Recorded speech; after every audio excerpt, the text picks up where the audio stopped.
Did a demon lizard person eat your cat? Is a succubus sucking the life out of you? Lucky you. Oink. Rita, the script. Fine. Does nobody believe when you tell them that you saw a thing that looked like a melted scrotum with teeth eat your doctor's brain and then become her? Then, person watching this video on your social media platform of choice, the algorithm has made you today's lucky winner. The veil between dimensions is thin, and hell creatures are slipping into our world. But, don't stress. We've totally got it under control. Give us a call, and we'll help rid you of whatever infernal beast is making your life a living hell. 18 and older, please. I will be participating in use of mature themes, drug use, sexual content, and some harsh language. Rita! What? So if a demon's got you down, give us a call at 555-420-FART. That's not our number. Don't call that. It's nothing.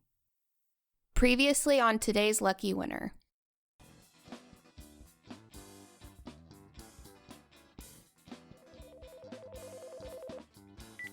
Workshop, please hold. Hi, this is Viv. Thank you for holding. I can't do more to stop Carmilla while I'm running around town trying to close the smaller rifts and kill demon critters. He's in a re-education camp in a hell dimension at the moment. So, with Kyle not talking and contained, what do you suggest we do? We send a contractor that whets her appetite. You betcha. Ricky, could you get me Master Leonard on line 4? We have a job for you.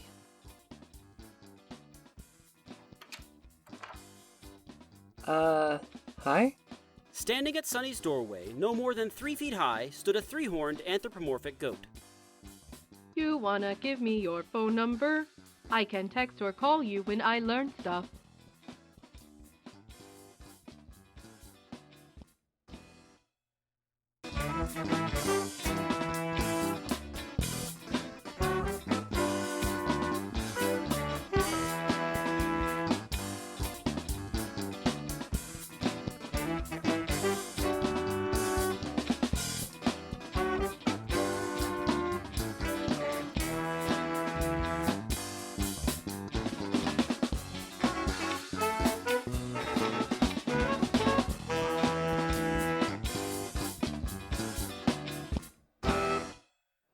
Dawn, Rita, and Viv sat at a table in the workshop cafeteria. Dawn cautiously peered inside a sandwich on a plate in front of her, while Rita was glued to her phone and Viv sipped on a bowl of soup. So, I wanted to come talk to you because I need help with... Son of a bitch, is that a tomato seed? Rita, I need input. Is that a tomato seed? Right there. Did they just pull the tomatoes off of my old sandwich and hand it back to me? Rita! Huh? What? Oh. No, that's a sesame seed from the bread. Are you sure? Pretty sure. Pretty sure? I can't handle fucking tomato slime in this sandwich right now. I'm not gonna risk putting one of those unconscionably wet fruits in my mouth. I love putting unconscionably wet fruits in my mouth. Tomatoes are fine too. I'm sorry, Viv. I'm sure I'm insufferable. Oh, don't apologize for having sensory issues. Besides, if I thought someone had put avocado on a sandwich I ordered, I'd be doing the same thing. You want me to go ask for you? No, because we've asked them to remake it already. I don't want to be difficult. But they got your order wrong. You couldn't eat the original sandwich. But if I go up again, I'm saying I didn't trust them to remake it, which feels rude.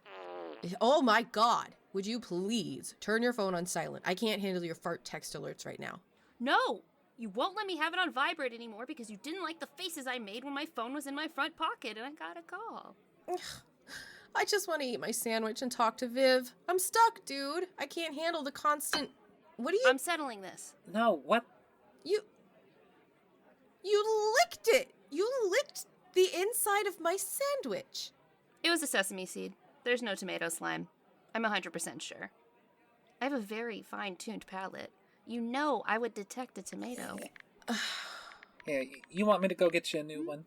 You know, no, I don't. I think I'd rather eat a tomato-less sandwich that my best friend licked than endure the social interaction of returning an order twice. Oh. Are you sure? Yeah, I'm sure. Thanks, Rita. That was really helpful. No problem, buddy. You know I'm always down to lick stuff. So, what you need my help with? Oh, yeah, sorry. Take your time. I've been trying my best to close the rifts as we find where they are. Uncle Nate helped me build something to mend them, but I'm also trying to stop Carmilla's telomerade rollout, and I need to find out what that Voyeur app is contributing to this bullshit and stop that too. I'm trying to stop the apocalypse, and I just don't have the time to run around Dallas, killing every single demon we find and closing rifts. If you give me the specs for the rift mending device, I can try and whip one up and close them when I'm not here. I was kind of going to ask you to do something much harder than that. And what was that? What if we get every artificer in the workshop the specs for this device? These rifts are going to be opening in places farther and farther away from Dallas the closer we get to the rollout. If Carmilla's interviews as of late are any indication, we've got 4 months until this becomes a global problem, and DFW is no longer the epicenter. Oh, well, that's a great idea. I can try to get people on board. Artificers tend to be pretty solitary, mostly keeping to ourselves. We're not like druids who are all about working in a group. I'll do my best, but there's not really a unifying force to bring them all together. I'm sure most of them think they have a better way to close the rifts. You are the unifying force. That's why I'm asking you. They may stay in their own workshops most of the time, but they all talk to you. You keep the workshops running. They'll listen to you. And honestly, if any of them have a better idea for closing rifts, I'm all ears. That's why I want other people working on this. I'm still a baby when it comes to magic stuff. I haven't been doing this long at all, and I'm so preoccupied with the Carmilla stuff, I don't have time to muse over a better way to do this.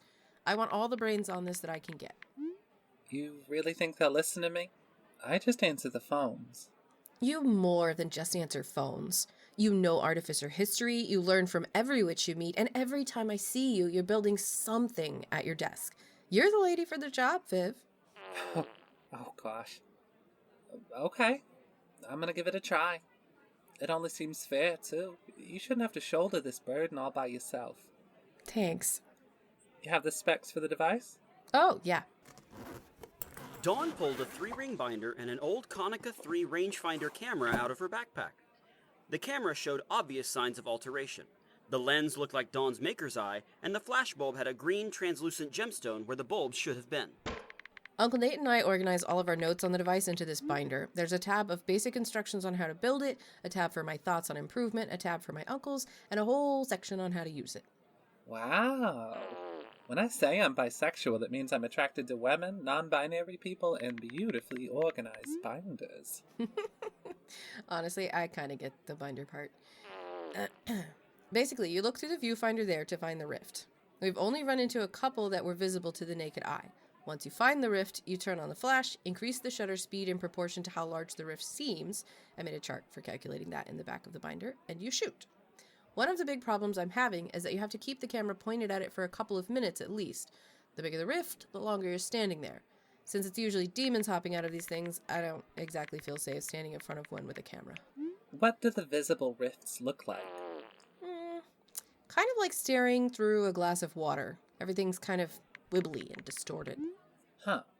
Well, I'm gonna go clock out early, and I'll work on making my own version of this. What did you name this? Name it? I didn't name it. Oh, naming stuff is almost as good as making it. These earrings, they can translate 4,000 languages for me. Some from Earth, some demonic languages. I named them Lil Linguists. This magic cardigan I made, it's named Greg. Well, feel free to name this thing, just not Greg. Oh, of course not. Not Greg. My cardigan is already famously known as Greg. I'd better go say hey to Uncle Nate and see how... Wait, no. And see how he's... Rita? Rita? Rita? Rita? Rita! Oh my god! Dawn! I am trying to have a conversation. Why are you trying to annoy me?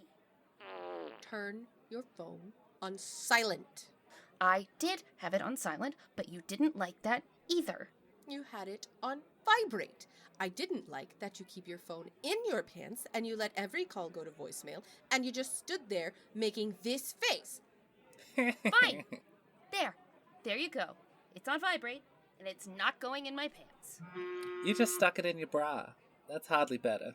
As long as I don't get that same fart sound again, I don't care if... Oh. No, is that the face? That's the face. Just turn the farts back on, Rita.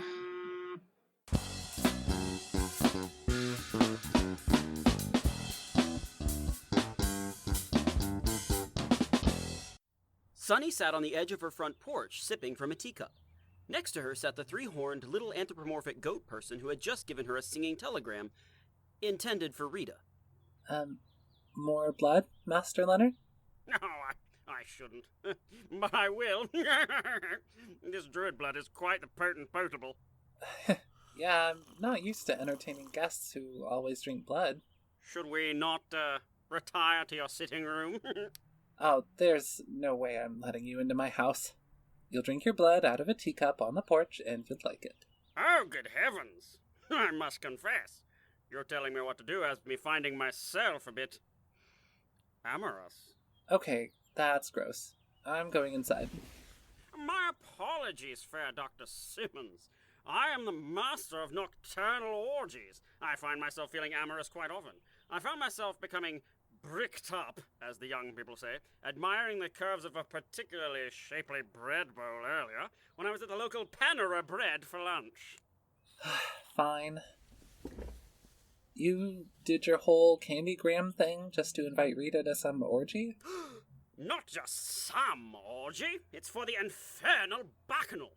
I have never managed to have an infernal bacchanal orgy at the same time Rita has been corporeal. The demon world speaks of her sexual exploits in hushed, reverent tones. It's rumored that even Lord Byron said to her, like, whoa, that's fucking wild. Hell yeah, good on you, bro. Why do you want her there? No. You know.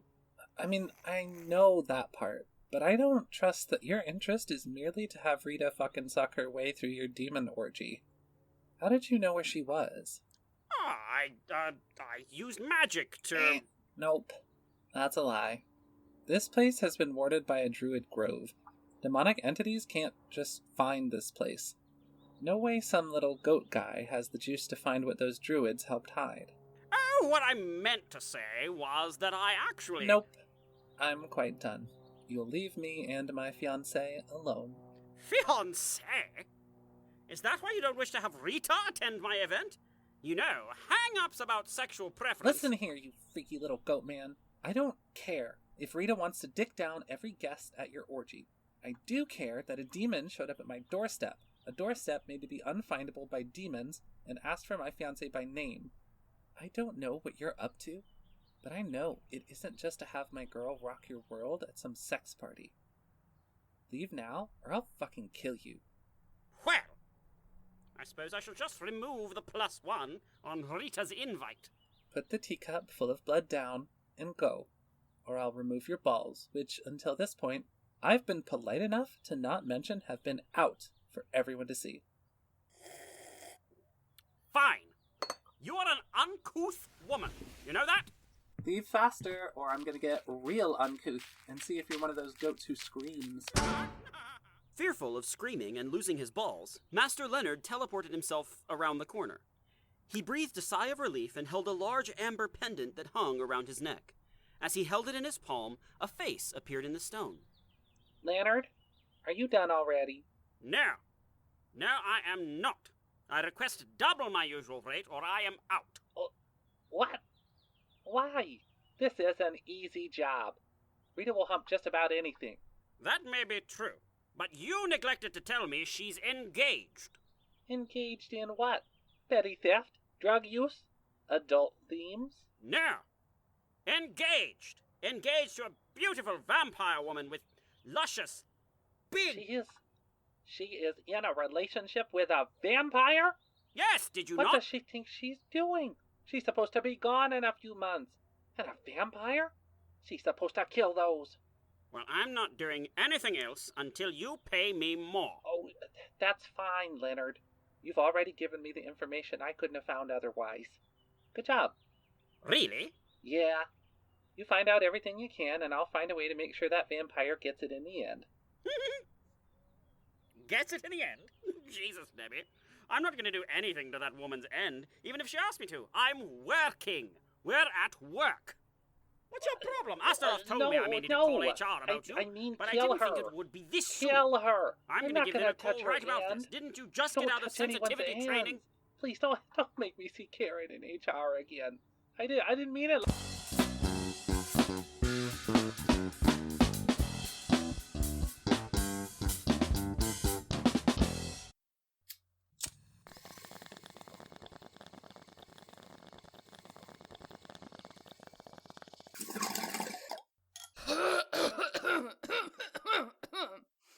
Now for a brief commercial break.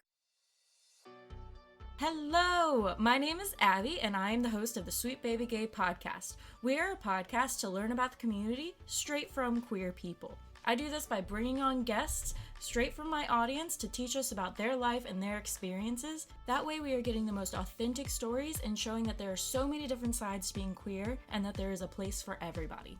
So whether you're a baby gay trying to learn or a veteran gay trying to share their experience, come join us at Sweet Baby Gay Pod. You can find us on Apple Podcasts or Spotify or wherever you get your podcast. Just search Sweet Baby Gay, and you can find us on Instagram at Sweet Baby Gay Pod.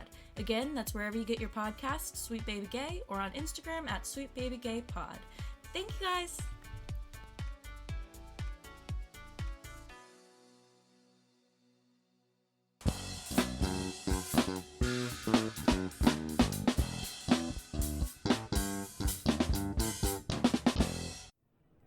That's bullshit. I'm sorry. We stopped serving breakfast 15 minutes ago. I'm not asking you for breakfast. I asked for a fucking cup of coffee. Yeah, that's a breakfast drink. No, not at all. It's an all-the-time drink. Well, here in this hell dimension, we put the little crystals we use to make the coffee up at 10:30. I'm sorry. First thing, time is arbitrary, okay? I don't vibe with your concept of it. And B, crystals? Are you telling me you only have instant coffee? Yeah, it's crystals, and we mix it with the hot water from the tap over there. Ugh, I'm in hell. Yeah. I'm in my own personal hell, you chode. Why do you have a hairnet on? It's a health code violation if I don't. You don't have hair? You're covered in scales. Are you done? You're holding up the line. There is one person behind me. Do you mind that I'm asking this cafeteria server about coffee and hairnets? Kyle stared at a wild-eyed young woman who had managed to slip the front half of her tiny body under the sneeze guard at the salad bar. She had stuck her face in the vessel that held the black olives, and she was lapping them up with her tongue.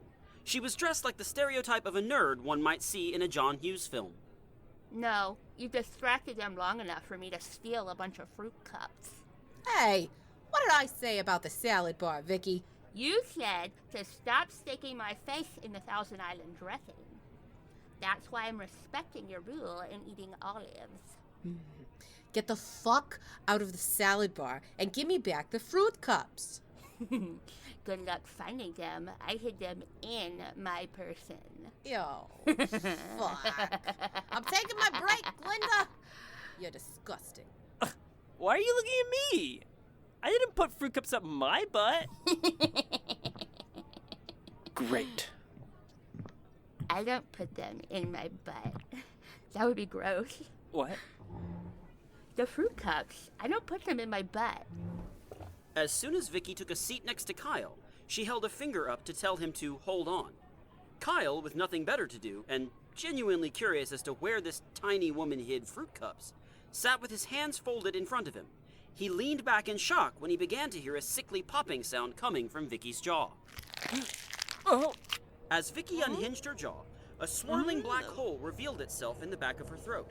She reached in with her arm, making it elbow deep as she began rooting around.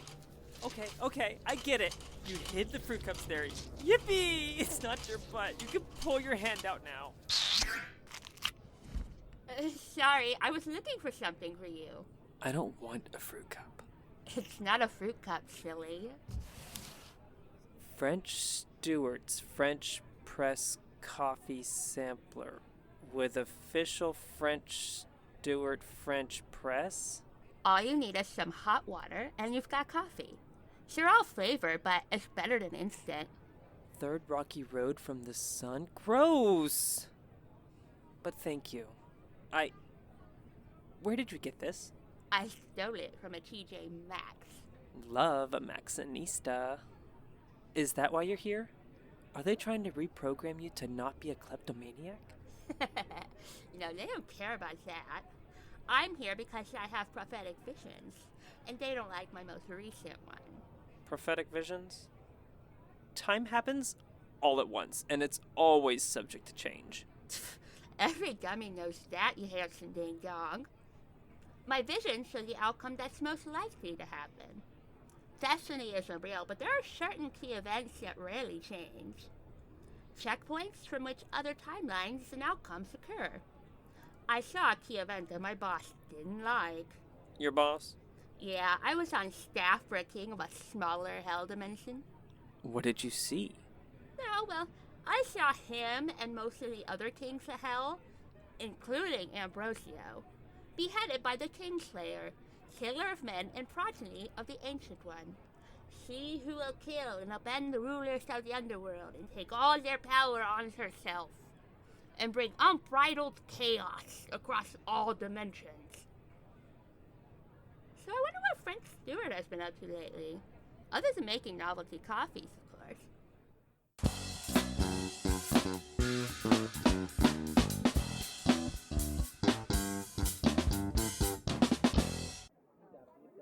While Dawn had been talking with Viv in the cafeteria, Rita had been having her own chat with the library via text. She attempted to pay attention to Dawn and Viv as well, but she ended up only hearing bits and pieces of their conversation. She was entirely distracted by the deluge of information that the library had already begun to find. Aside from the information on Reapers, there is not much in the archives about demigods, as they are akin to cryptids in the witch world. Sweet! Can I be the Loveland Frog? Oh! Or the Fresno Nightcrawler. Oh! The Loveland Frog, but wearing haunted pants. Would you like me to look up information about haunted pants in lieu of your current request for information about how you can stay with your soulmate? No, sorry. I got distracted. What did you find? As I was saying, there is not a lot of information about demigods, but I do believe I found old Artificer journal entries that refer to you in particular. Oh my god, some nerd wrote about me? Who? Dawn's the first artificer I really got close to. Do you recall meeting Mary Somerville? Oh, yeah. It was 1800 something. That Scottish scientist babe. She was an artificer? Yes, she was less of an inventor and more of a magical physicist.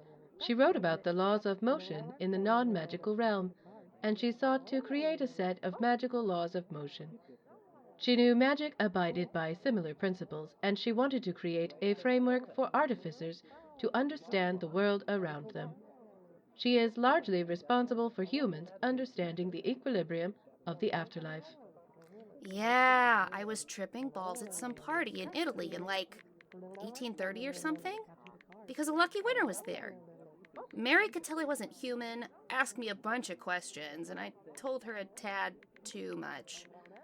She was stoked and started info-dumping about differential calculus, which I swore I understood, but that was likely just the laudanum I chugged.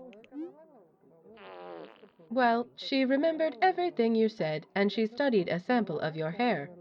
Oh no, fuck! That's why I came back from that party with a bald spot! She was under the impression that you were a reaper, but quickly learned you must be something else entirely. Would you like to see an excerpt of her writing? Yes, please. From the Journal of Mary Somerville. It is my greatest wish that I should encounter this grim reaper once more. Or rather, the celestial being who believes she is a grim reaper. To inform her that she is far more than she believes herself to be. While studying the unsolicited hair and tissue samples she placed into my evening bag, I discovered something quite curious. Her corporeal form is a temporary spell. Much like the temporary vessels the afterlife uses, her physical form is a temporary construct. There is a strong magic with a measurable date of expiration that compresses her celestial essence into a tangible presence. It takes an immense and sustained flow of energy to maintain her physical form, which will run its course at the end of her lucky winner's stay on Earth. At her core, the subject is an intangible entity who exists beyond the need of a physical body. It is my best summation that if some sort of magic were to damage the temporary physical form she has been given, the immense energy she contains would cause massive combustion upon release. This is different than the Reapers I've studied in the past, who seem to be merely lower-level functionaries of the afterlife, containing only the magic necessary for their essential functions. I trust that studying the samples from the subject who calls herself Dick Fuckley should offer me a wealth of understanding about the thermodynamic equilibrium of soul energy in the universe. So, I have an expiration date? Does it look like there's a way to extend that? She had to write about it more.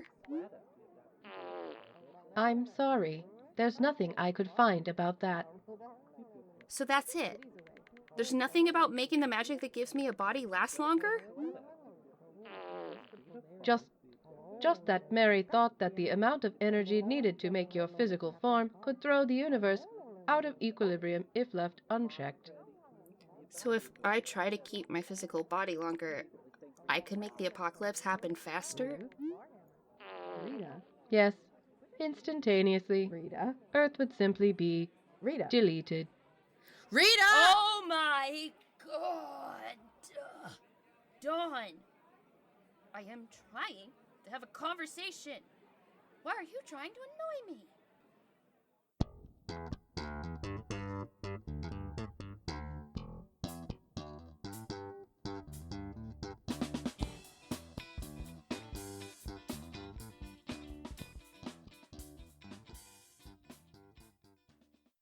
Hey little buddies, thanks for listening. Yeah, just the usual stuff. Check out the episode details to see everyone's social media handles. You can find the show social media on Twitter, Facebook, and Instagram at the handle @LuckyWinnerShow. If you want to help us out, share about the show on social media, tweet at us, have a chat with us. Just anything you share about the show, whether on social media or just telling a friend about it, helps us grow our audience and helps us do more cool stuff and helps, y'all doing that is the whole reason that James and Violet and I started a podcast production company, and we're going to try to get more cool stuff out to you. The more you share about the show and the more you advertise for us, essentially, the more potential you have to do some really fun stuff. So we appreciate it. Also, check out the show details. I sound like my grandma. Anyway, also check out the show details for the link to the Patreon page, where you can become a patron and get some of the cool rewards.